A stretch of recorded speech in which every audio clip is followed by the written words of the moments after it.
Welcome to Hot Takes. My name is Robbie, I'm Corey. and today we're going to be talking about our favorite films, particularly with music, but with a little bit of a twist. Today we have Pepper North's Stargazer hot sauce.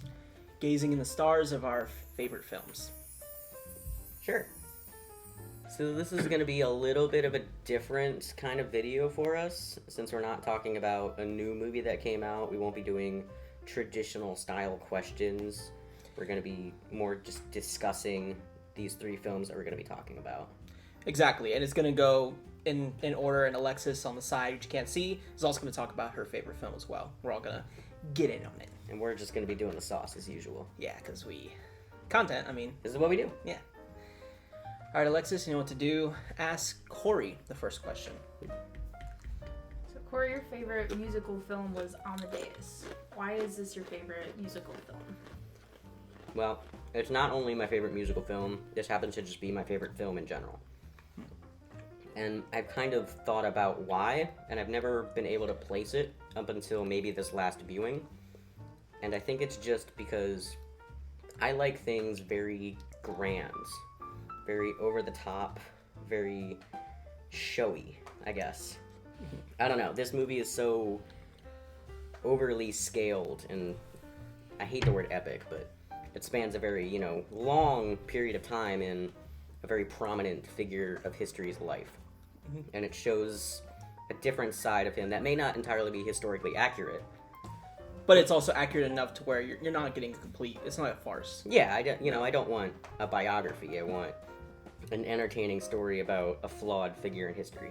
And to me, it made me, for the first time watching it, want to go and look more into it. Exactly. It made me go out and purchase the ridiculously overpriced vinyl soundtrack just to listen to some Mozart, because outside of the movie, Mozart's classic. Mm-hmm. It's just good. Yeah, and everyone knows about Mozart. It gives me more of an appreciation for classical music, opera, that time period, how people might have acted, dressed back then. This movie does everything absolutely perfectly, and I don't think it misses a step anywhere.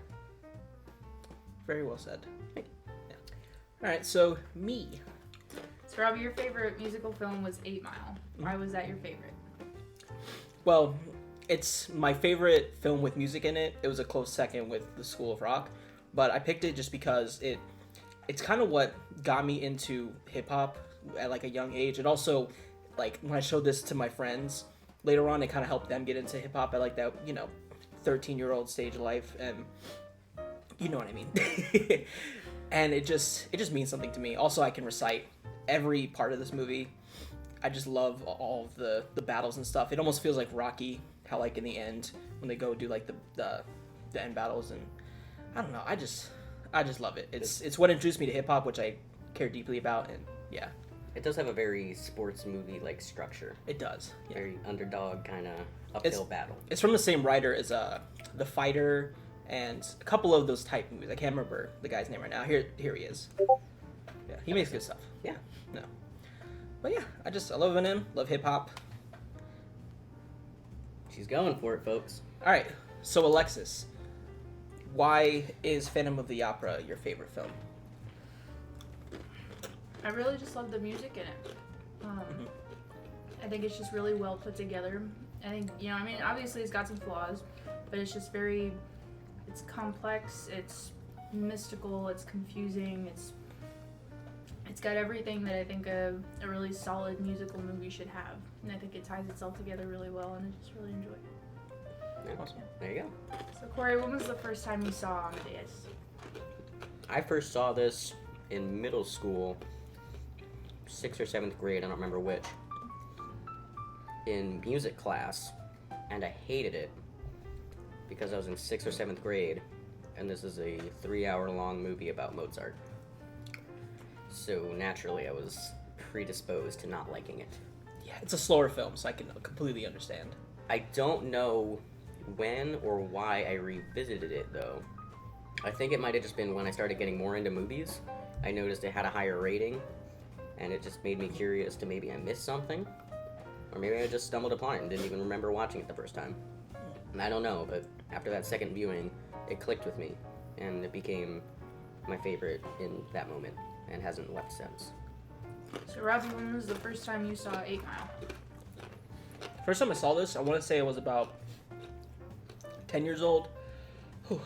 I remember seeing this because it was in my brother's black suitcase of just random films that were either pirated or that he just had because he was, 8 years older than me, so I could watch all the R-rated films. And this one, again, just stuck out to me at a young age just because I never really listened to rap like that. The only rappers I heard of at that moment that I listened was like Will Smith. I don't even think Ludacris, maybe. Nice, clean rappers. Yeah. Yeah.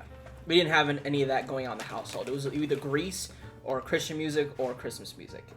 And that was it. Yeah. But That's fair. yeah, also I shouldn't have watched this at a young age, but we were watching this, and I told her, I was like, Robbie probably first saw this when he was like 8 or 9. This is just super inappropriate. Yeah. Yeah. No, I shouldn't have seen most of not all of it's like that graphic, but that sex scene particularly is Yeah. a little too much. A little much. Yeah. Very technical. No. I'm about to ask you what do you mean, but I don't want to know. They do drop a couple rainbow F-bombs. It was 2002, 4, Yeah, 2, and something like it's that. Eminem. Exactly. So. Yeah. But I mean, he sticks up for the gay guy, so come there on. you go. He's a hero. Yeah. So, Alexis, when was the first time you've seen Phantom of the Opera? So I think I probably heard this in the background when I was very, very little. And it kind of stuck with me, and I spent a long time trying to figure out what it was from. And then I probably watched it for real for the first time when I was about 13. And I've probably watched it easily a good 24 times since then. Yeah. That's one thing I forgot to mention. I've seen 8 Mile at least 100 times, minimum. There was a point in my summer life where I literally would watch 8 Mile and School of Rock back to back every single day of summer. That's a lot. A ton. I was addicted. Yeah. Yeah, I get to the point where I watch it just twice in a row in one day. Yeah. And it's like a 2.5 hour long movie. Yeah. Not short. I can honestly say I don't watch Amadeus that often, No. but that's okay. All right. So, Robbie, Alexis, what did you guys think of Amadeus? I enjoyed it. I really liked it. Yeah. It was a slow start, purely because of the time it takes place. Mm-hmm. Like opera or like symphony type music, it doesn't do a lot for me. So having to get through that, getting to the actual like story of it, it's just so good. The actors, particularly Amadeus and Salieri. Salieri. Salieri, so good. Yeah, he won the Oscar for leading performance for this. He deserved it. He did. He killed it.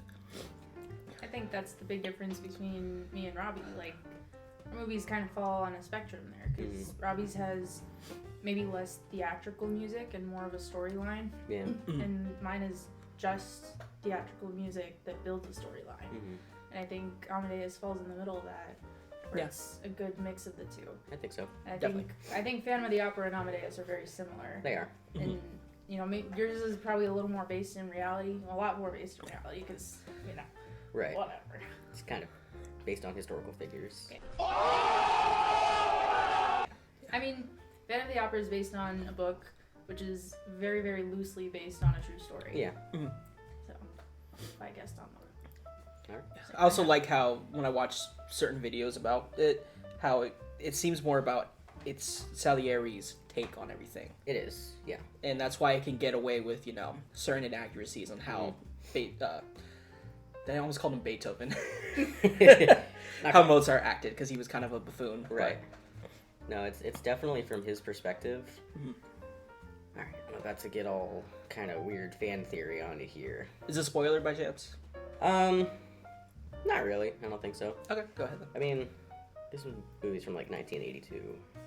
I don't And think any of these movies are really. Nothing. You can't really spoil these movies. Nothing in this story is like a spoiler. There's no like character who dies who's like, oh my god. It's also history. It is, yeah. True. But throughout the film, Salieri's talking to God about how he gave him this gift for music, but he's not very good at it. So in his he's eyes, like, yeah. So he's resentful of it, and in his mind, Mozart is God's vision of music. Yeah. So by rejecting God, him being antagonistic with Mozart is him rejecting God. Yeah. Essentially. That's why he thinks he killed Mozart. Right. Yeah. Because when he rejected his faith, Mozart dies. Spoiler, Mozart dies in real life. What? That's a thing. He died when he was very young. He was an OG child star. He was. And he And then just did a lot of drugs and He was an alcoholic. and didn't know how to spend his money, and he died. A penniless loser. It's unfortunate. But we still remember him to this day. Exactly.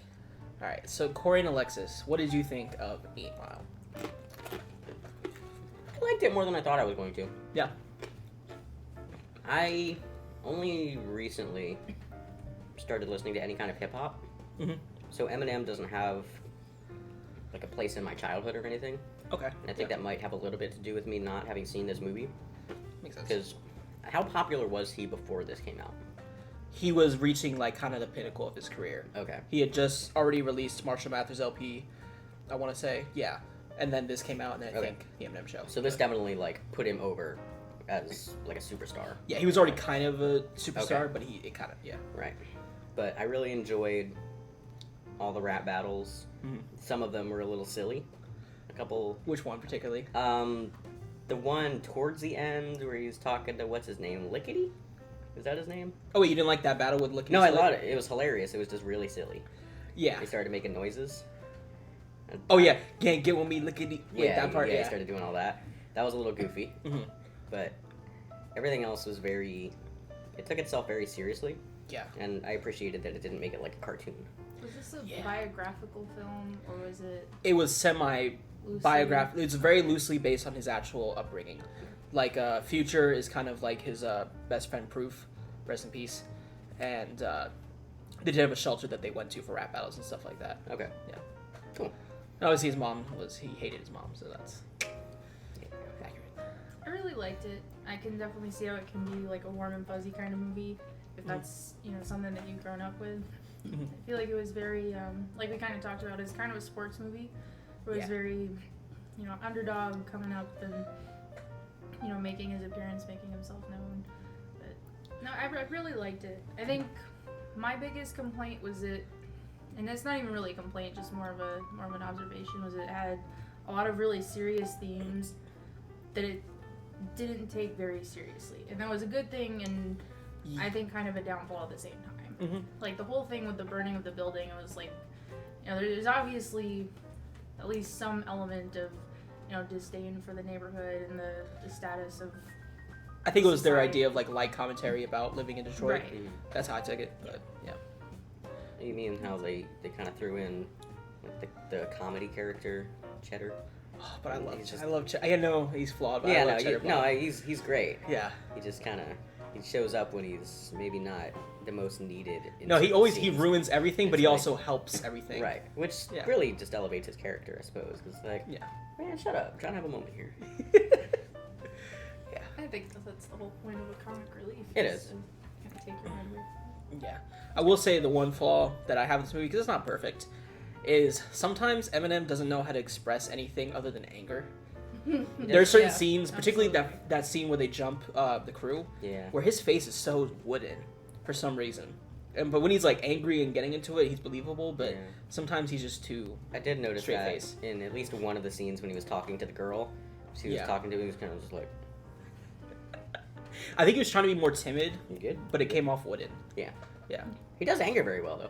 Yeah, he does. You can tell he's definitely got some anger deep inside him. Oh yes. Childhood issues. Yes. I mean, there was an era of his career where Yeah, he just there's- screams there's in no all the hiding it. songs. No. It's there. So what did you guys think about Phantom of the Opera? It was. Do you want to go first? I think I liked it a little bit more the second time. Yeah. It is very long, Mhm. and maybe some of the musical numbers elevate that length a little bit. But it is based on a musical, so I don't want them to cut down the music just for theatrical release. Yeah. No. But I really enjoyed the songs, Mhm. especially the Phantom's theme, Yeah, I really like which the played a Phantom lot. scene.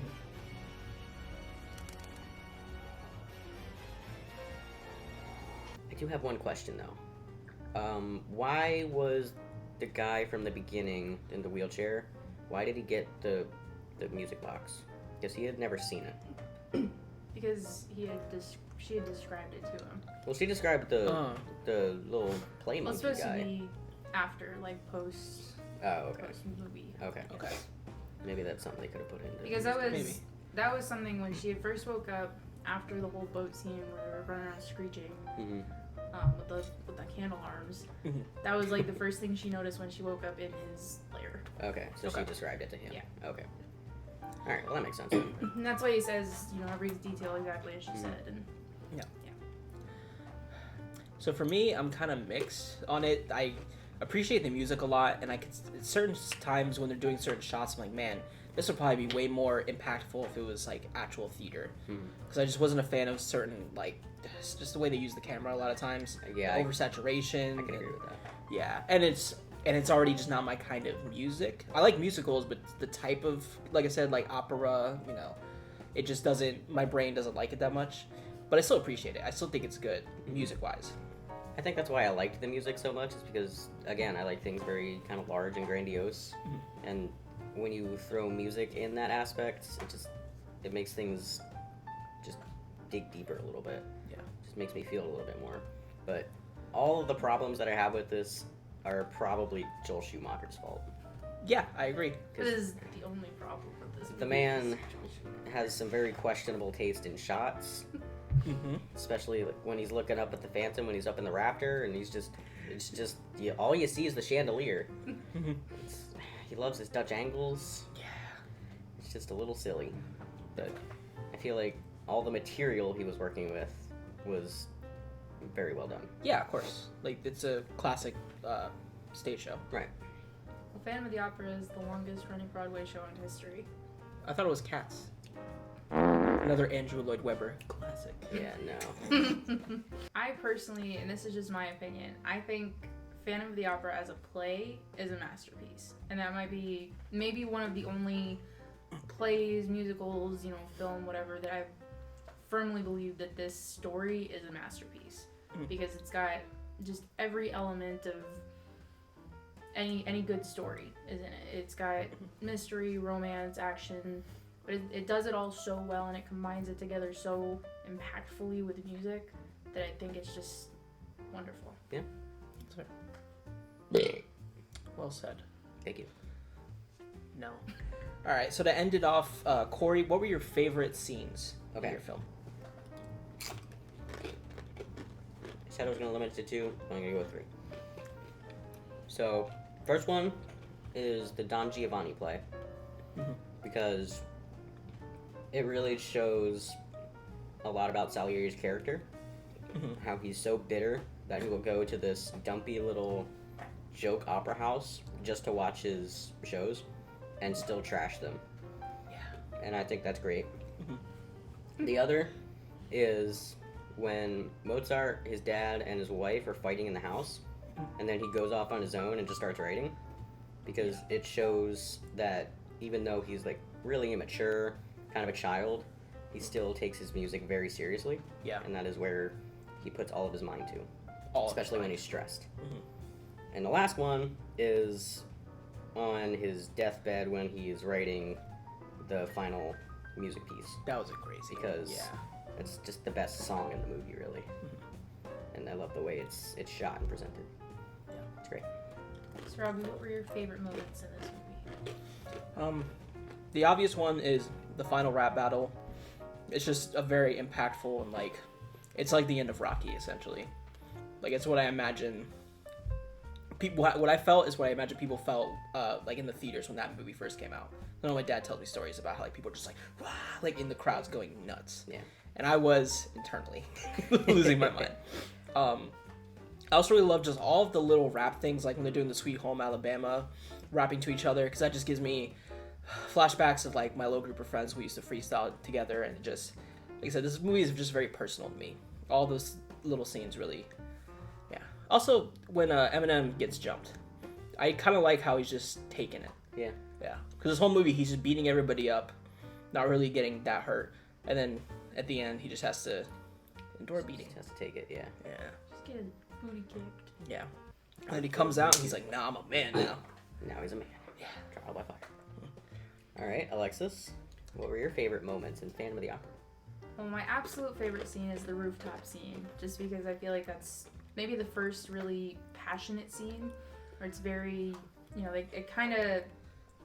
She's also coming to terms with the fact that she wants a different life, and it's kind of a very change in direction in the movie, because I feel like that's when it starts to kind of stray away from, the Phantom's okay and cool to be there, because he's really not.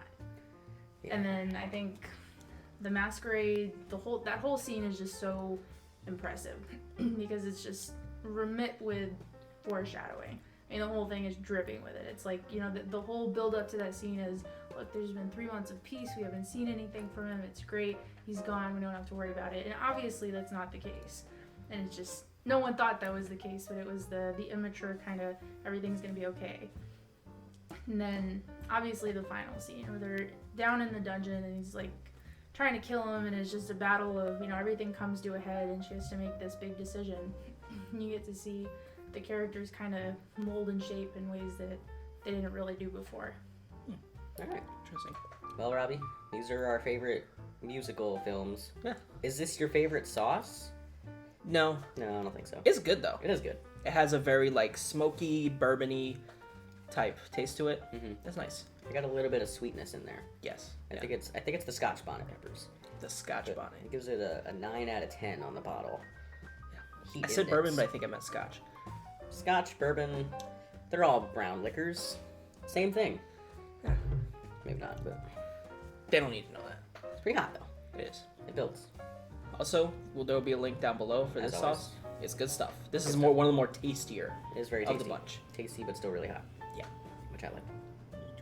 Thank you guys so much for watching. Be sure to like, comment, subscribe. Let us know what movies you want us to watch next. Let us know what hot sauces we should be trying. Also, make sure to check out last week's videos for hot takes. We did the Mitchells versus the Machines, and we did Spider-Man Into the Spider-Verse for a cooldown. So make sure you go back and watch those. Check those out. And also, next week, we're going to be doing the movie Spiral. I believe it's the spin-off, the first spin-off of the Saw franchise. I don't know exactly what it is. It's got Chris Rock. Spiral from the Book of Saw. It'll be fun. We'll see how that is. We don't know what we're doing for a cooldown. It might be one of the Saw movies. Maybe. Or suggest something if you have a better idea than us. Leave a suggestion. Yeah. We're always up for it.